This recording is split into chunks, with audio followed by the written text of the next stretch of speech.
نحمده ونصلي على رسوله الكريم اما بعد اعوذ باللہ من الشیطان الرجیم بسم اللہ الرحمن الرحیم یا ایھا الذین آمنوا کتب علیکم الصیام، اے ایمان والو تم پر روزے فرض کیے۔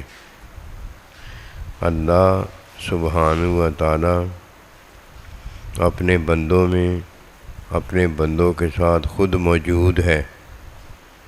جب اللہ تعالیٰ اپنے بندوں میں اپنے صفات، اپنے حکم کی تعلیم علم میں موجود ہوتا ہے تو یہ ہے وَاعْلَمُوا أَنَّ اللَّهَ مَعَ الْمُتَّقِينَ، کہ اللہ سبحانہ و تعالیٰ متقین کے ساتھ اپنے بندوں کے ساتھ ہے۔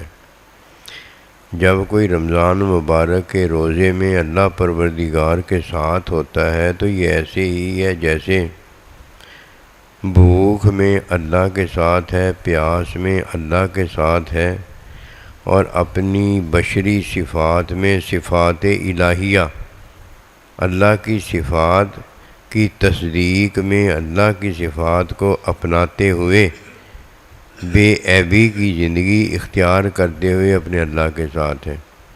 روزے میں دو چیزیں ہیں، روزے میں ایک ایمان ہے اور ایک ایمان بے عیب ذات اللہ پر ہے۔ جب کوئی اللہ پر ایمان رکھتا ہے تو ارشاد خداوندی ہوتا ہے یا ایھا الذین آمنوا، اے ایمان والو۔ اور جب کوئی اللہ پروردگار کی ذات بے عیب پر ایمان رکھتا ہے تو فرمایا جاتا ہے کتب علیکم الصیام، کہ تم پر روزے فرض کیے ہیں۔ روزے میں کیا چیز ہے؟ روزے میں اللہ سبحانہ و تعالیٰ نہیں کھاتا تو اس کا بندہ بھی نہیں کھاتا، اللہ پروردگار نہیں پیتا تو اس کا بندہ بھی نہیں پیتا، کیونکہ یہ کھانا پینا یہ سارا جو ہے عارضی زندگی کا عیب ہے، اور اللہ پروردگار جو ہے وہ بے عیب ذات ہے۔ ہم ایمان جو لائے ہیں اللہ پر ایمان لائے ہیں۔ یہ اللہ پر ایمان ایک تو بے عیبی میں ایمان لایا جاتا ہے کہ جو اللہ پروردگار بے عیب ہے، اسی طرح بندہ اپنی بشری تقاضوں میں بشری صفات میں اس بے عیبی کو اختیار کرنے کی کوشش کرتا ہے۔ یہ جو ایمان اللہ پروردگار بے عیب پر لاتا ہے یہ خاص روزے میں ہے۔ اس کے علاوہ اللہ پروردگار کے حکم پر ایمان لاتا ہے۔ اللہ پروردگار کے حکم میں جو مثال ہے وہ اللہ کی صفات کی مثال نہیں ہوتی، وہ اللہ پروردگار کی حمد و ثنا کی مثال ہوتی ہے۔ دونوں یہ مثالیں میں عرض کرتا ہوں۔ جب اللہ سبحانہ و تعالیٰ اپنے حکم میں کوئی چیز حلال و حرام کرتا ہے تو عام دنوں میں نماز ہے، حج ہے، زکوٰۃ ہے، عام عبادتوں میں بس اللہ کے حکم پر عمل کیا جاتا ہے، اللہ کی صفات کا وہاں ذکر نہیں ہوتا۔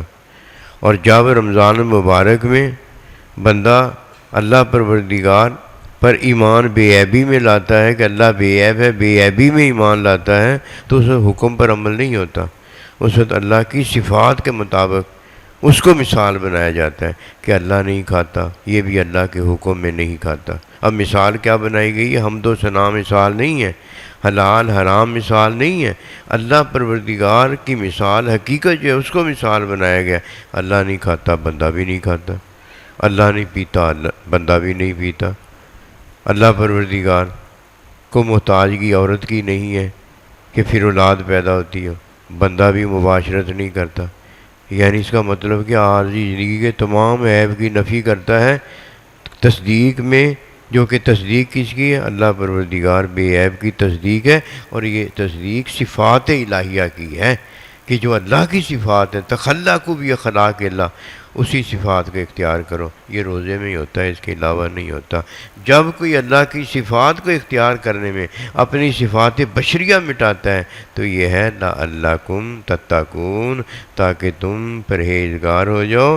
اور جو اللہ کے پرہیزگار بندے ہیں اللہ ان کو کھلاتا ہے، اللہ ان کو پلاتا ہے، ان کو مردہ نہیں کہا جا سکتا۔ اس لیے جب کوئی بوڑھا آدمی روزہ رکھے ہوئے کھاتا پیتا ہے تو اللہ کا ارشاد پاک اس کو یاد نہ دلاؤ، اسے اللہ کھلانا چاہتا ہے، اللہ پلانا چاہتا ہے۔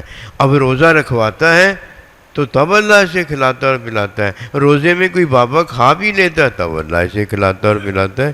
روزہ بڑی چیز ہے۔ اگر کوئی روزے کی تعلیم رکھتا ہے، روزے میں 3 چیزیں ہیں۔ پہلی چیز ایمان ہے، دوسری چیز ایمان اللہ کی بے عیبی پر ہے، بے عیب ذات پر ہے، اور تیسرا جو ہے لعلکم تتقون تقوی کا حصول ہے، جو کہ مثال میں اپنے اللہ پروردگار کی صفات کو مثال بنانا ہے۔ جیسی اللہ کی صفات ہے ویسی اپنی بشری صفات کی نفی کرتے ہوئے اللہ کی صفات جلیلہ کی تصدیق کرنی ہے۔ وما توفیقی